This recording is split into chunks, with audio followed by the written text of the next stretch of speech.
Ang programang ito ay rated SPG. Striktong patnubay at gabay ng magulang ang kailangan. Maaaring may masiselang tema, lengguwahe, karahasan, sexual, horror o droga na hindi angkop sa mga bata. Dumating na ang araw sa paghihiganti ni Tanggol dito kay Rigor. Oras na para mamaalam itong si Rigor. Samantala, natakasan nila Tanggol itong si Rigor sa tulong naman ni Madonna at Marcelo. Pero hindi pa doon nagtatapos ang kanilang laban na kung saan may kasunod pa nito ang kanilang salpukan ang siyang ikamatay naman ni Rigor.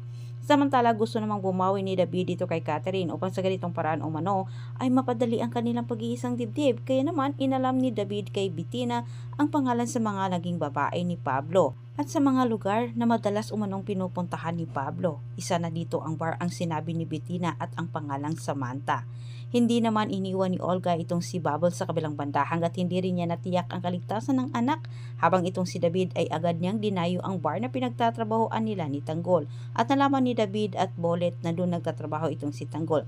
Napagtanto naman ni David na si Tanggol nga ang totoong tumapos sa buhay ni Pablo dahil sa ginawa nito kay Bubbles.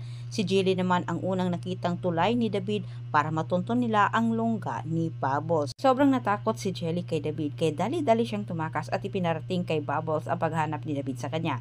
Pinilit naman ni Olga itong si Bubbles na sumama sa kanya para iligtas, ngunit ayaw naman ni Bubbles kahit nadulas naman ang bibig ni Bing at natawag niya sa totoong pangalan itong si Bubbles Samantha at sa kasamang palad itong si Bolet ay palihim din niyang kinuna ng video sila Olga at Bubbles na nagtatalo.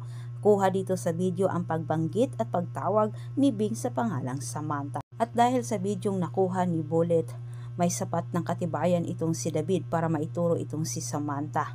At bago pa mangyari makarating kay Don Facundo ang kuhang video nila ni David at Bolet, mailigtas kaya ni Olga ang kanyang anak. Kaya tuluyan na kayang aminin ni Bing kay Bubbles ang kanyang tunay na kilanlan na siya ang tunay na ina nito.